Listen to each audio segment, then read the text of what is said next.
Earth is approaching the apocalypse at a rapid pace. In an attempt to save humanity, a ship carrying colonizers is sent to a distant planet. A young crew member emerges from an abiosis and discovers that the starship is crawling with monsters.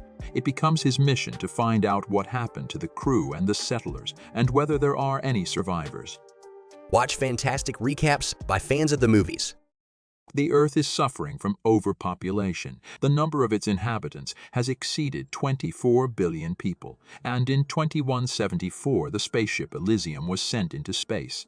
It is to deliver 60,000 colonists to the planet Tanis, which promises to become their new home. On board the spaceship, a young man wakes up in a capsule for an abiosis. He feels bad, does not remember who he is and why he is here, unsuccessfully calls for help. He gradually regains consciousness, breaks free from life support systems, and tries to orient himself. Due to a power outage, Bauer finds a flashlight and begins to explore the ship.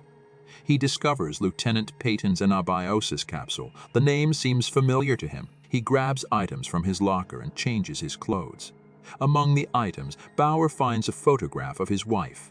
As he tries to open the compartment leading to the captain's bridge, he encounters an unresponsive door. The corporal tries to open Lieutenant Peyton's pod, but to no avail. A sudden failure of electrical systems causes it to open automatically. The man in the capsule is also dazed and has no memory of anything. As they talk, they conclude that their duty on the ship is about to begin, but they can't understand why no one from the previous group woke them up. The corporal assumes that they were left alone on the ship, and the wake-up activation was due to the onboard computer. Lieutenant Peyton starts the backup power in the initiation room and attempts to make contact with someone through communications. The men discover tattoos on their wrists, indicating that they belong to the fifth group of employees. What happened to the fourth group? They never managed to figure out. There was also supposed to be another member in their lineup, Lieutenant Cooper, but his capsule turns out to be empty and the men can't find him around. Suddenly, there are incomprehensible sounds coming from the ventilation system, and Lieutenant Peyton suggests that Bauer enter the other compartment through it. The corporal takes his communication device with him and crawls through the ventilation mazes. The corridors are dark, but the commander promises to guide Bauer through the maze, tracking all his movements on a monitor. Meanwhile, power surges throughout the ship are repeated with increasing force. Probably, the men believe, the starship's reactor has shut down and is trying to restart. But it requires a reboot. In the cramped ventilation shaft, Corporal Bauer becomes agitated, with nothing to breathe, and Lieutenant Peyton is forced to cheer up his subordinate to calm him down. The commander also recalls the details of the mission. The shifts are supposed to alternate every 2 years, so he figures it has been 8 years since the mission began. Bauer continues to climb the passage, but suddenly falls to the lower level of the mine. Here he discovers the body of another member of their group, Lieutenant Cooper. The remains indicate that the man has been resting here for several years. The corporal tries to get out of the narrow space and falls into another compartment, after which communication with Lieutenant Peyton is cut off. Bauer explores the room, where he discovers many anabiosis pods. Eventually, he tracks down a girl with a flashlight and tries to catch up with her. The corporal recognizes a cloaked figure and comes closer, but discovers the remains of a man who has decided to commit suicide. While Bauer examines the find, the girl knocks him down and a scuffle ensues. Defeated, she takes the corporal's shoes away, but suddenly hears growling from the darkness and decides to run away. Bauer tries to make out something with his flashlight and sees the outline of strange creatures. Deciding not to take any chances, he hides in the nearest corridor. From his hiding place, he notices a creepy monster with spikes on its body running through the room. The monster senses his presence and searches for its victim. The corporal goes deeper into the corridor, but at that moment, communication with Lieutenant Peyton is restored and the commander's voice echoes through the hallway. The monster attacks the corporal, attempting to stab him with a spear. However, the weapon fails to reach the hidden man, and the creature leaves, taking Lieutenant Cooper's body with it. Bauer tells the lieutenant about the monsters he encountered and that they prey on humans.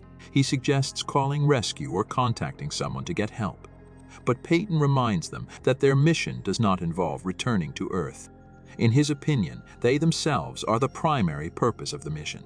Corporal Bauer also recalls that the Elysium is headed for the planet Tanis, where 60,000 people are to find a new home.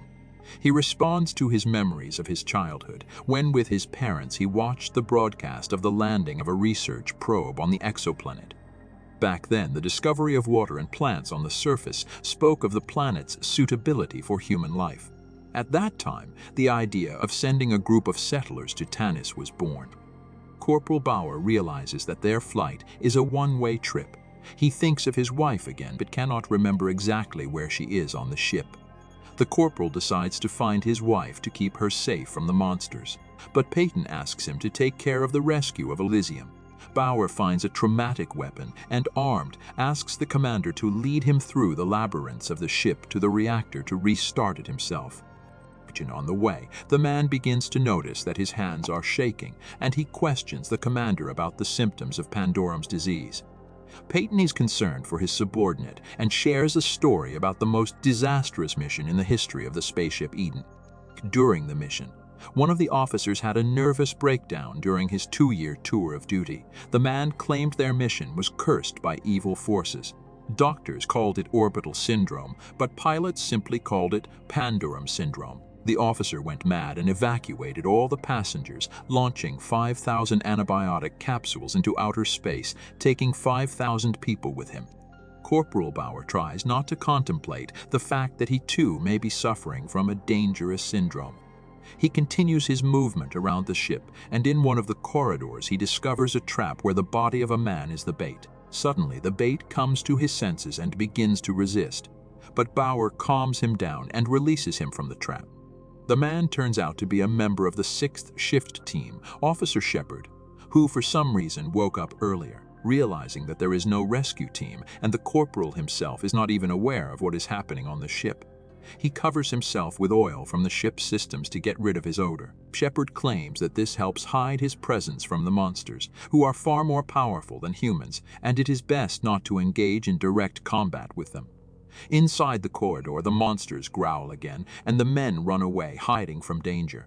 But the creatures find Shepard and carry him off. Bauer tries to rescue his comrade, but he is unsuccessful. He tries again to slip away from the monsters. In the process, Bauer stumbles and falls from a great height, but he is saved by a rope that he accidentally tangled in before falling. At this point, the communication transmitter is lost and communication with Peyton is cut off. The monsters attack Bauer, but at a crucial moment he is rescued by an unknown man with a spear. The man introduces himself as Man, and he communicates with the corporal in a language he does not understand. A tattoo on his arm indicates that he belongs to a group of agriculturists. Bauer asks the new acquaintance to stay put and wait while he restarts the reactor and activates the ship's defense system. Corporal moves on and is attacked by the same girl he encountered earlier. However, Man comes to the rescue by engaging in combat with her. Bauer fires a shot into the air with an air pistol to attract attention. He suggests that they stick together and asks for directions to the reactor. Man gestures that he knows the way, and the group sets off to find the reactor, united as a team. From the depths of the ship comes the roar of monsters again. The girl introduces herself as Nadia and warns that the search for the reactor is high risk. No one has returned from there yet.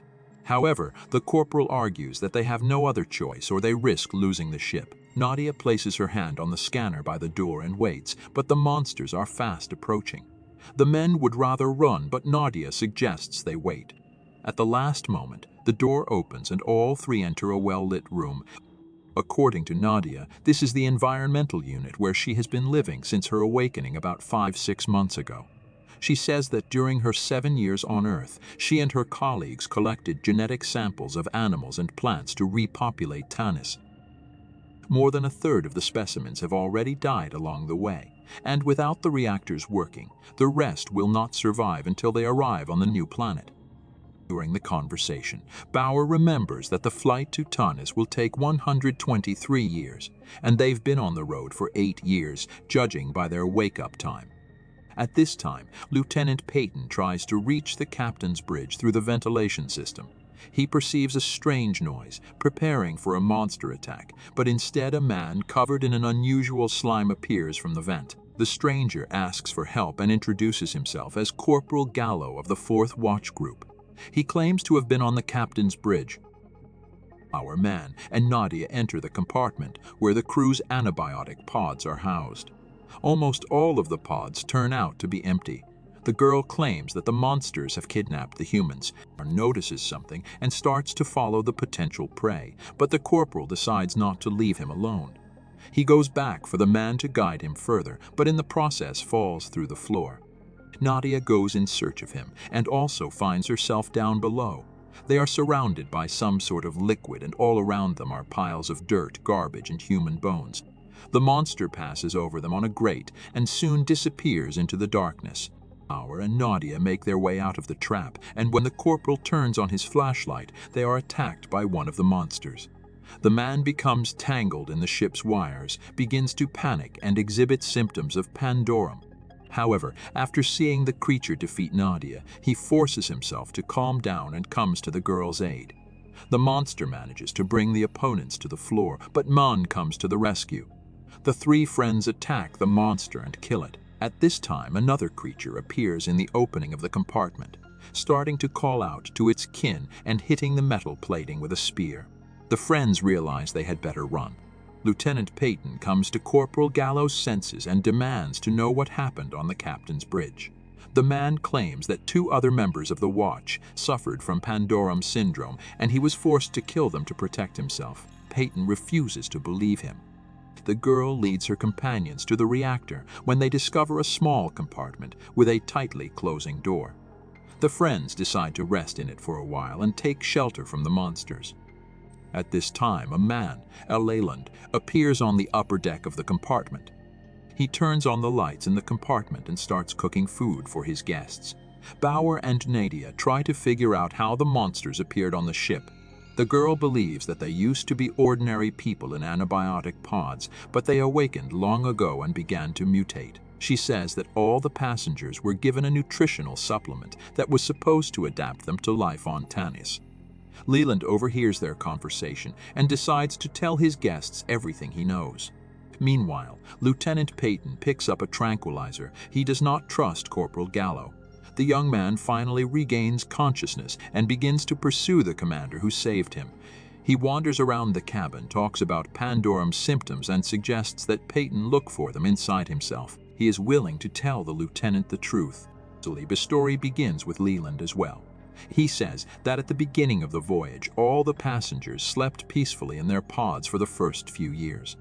When the 4th group came on watch, the last message from Earth came to the captain's bridge. Struggle for resources on the planet had reached a critical point, and humanity was at an end. Corporal Gallo tells the same story, so the people aboard the Elysium remained the only representatives of humanity in the entire solar system. After the message, the officers on the captain's bridge were in a state of shock, and one of them did away with his comrades.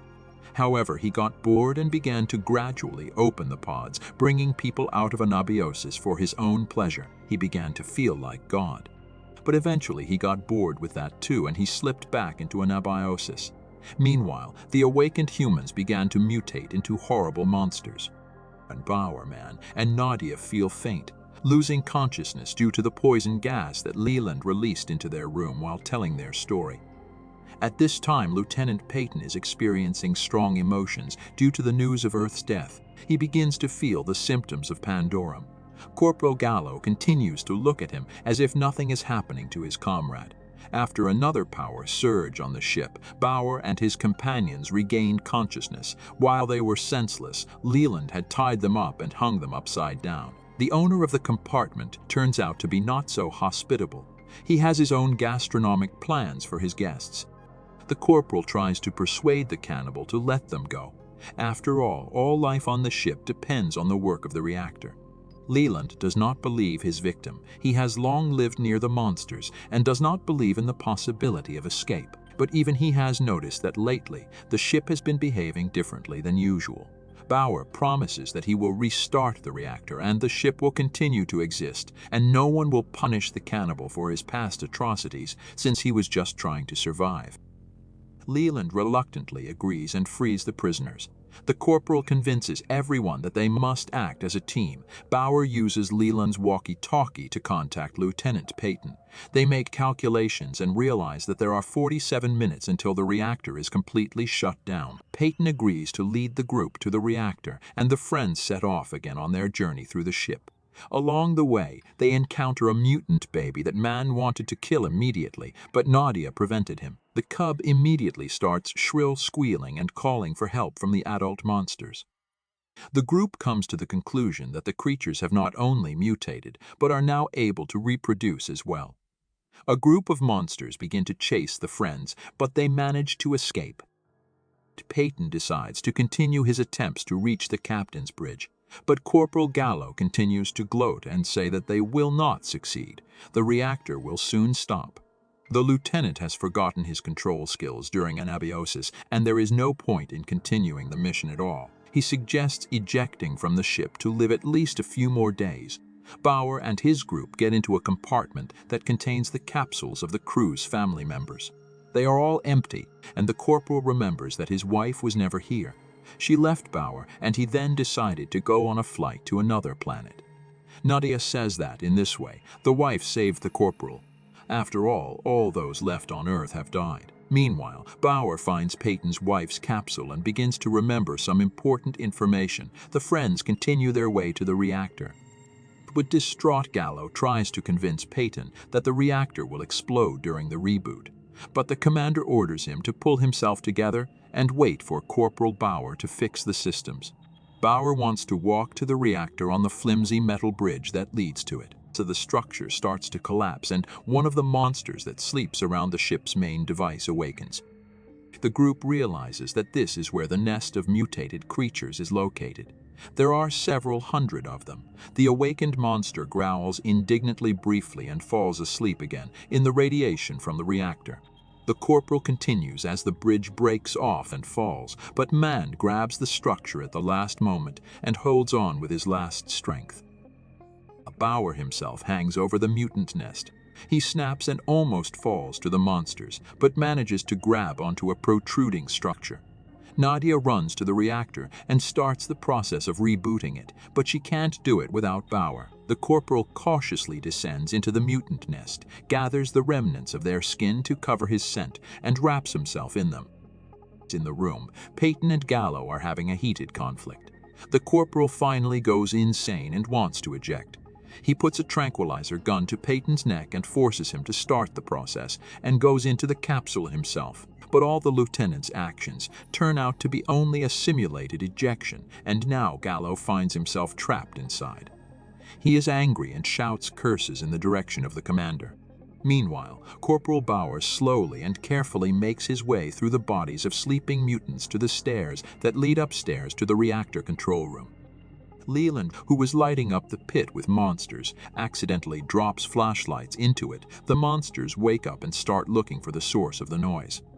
Bauer is already climbing the ladder to the control point. Man lets go of the bridge he was holding, and it falls on the monsters' heads. The surviving monsters notice him and rush after him.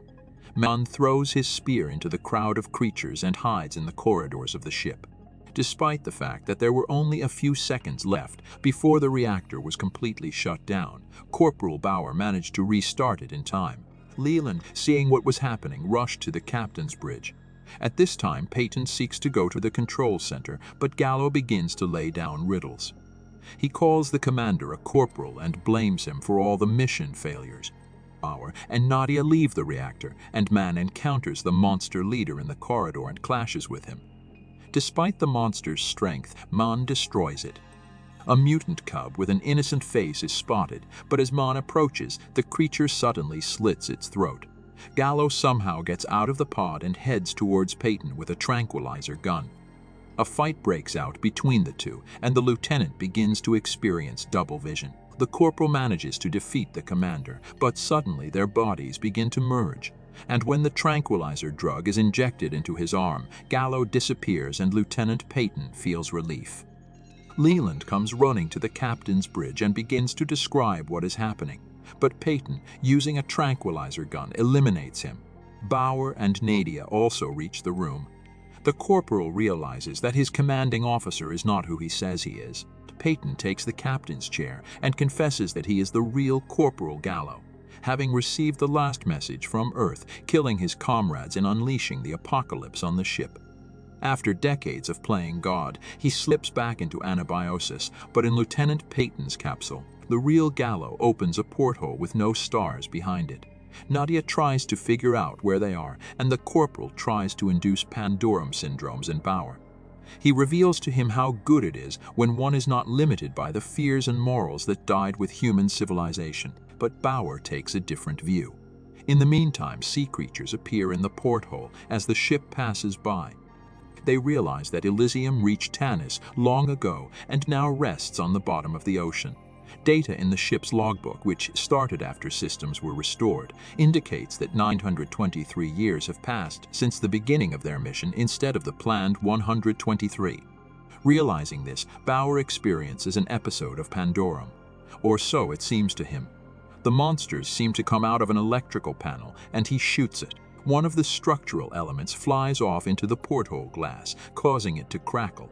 Water quickly fills the interior of the ship. Bauer grabs Nadia, and they board the escape pod and start the ejection process. The mutant approaches the capsule, attempting to destroy it, but is carried away by the water jet. The device separates from the ship and aims for the surface, but it becomes difficult to breathe inside due to the water. Bauer puts an oxygen mask on Nadia and holds his own breath. The capsule surfaces near the shore.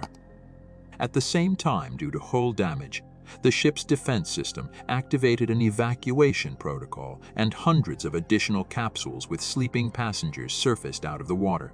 Only the mutants and Corporal Gallo remained on the sunken ship. During the first 24 hours on Tanis, its population had increased by 1123 people. Watch fantastic recaps by fans of the movies. The mutants on the ship have adapted to living in its conditions. Do you think this shows that life can exist even in the most inappropriate of places? We thank you for watching and participating in our project. Each of your comments is like a star in the sky of interesting content. Feel free to leave them below the video.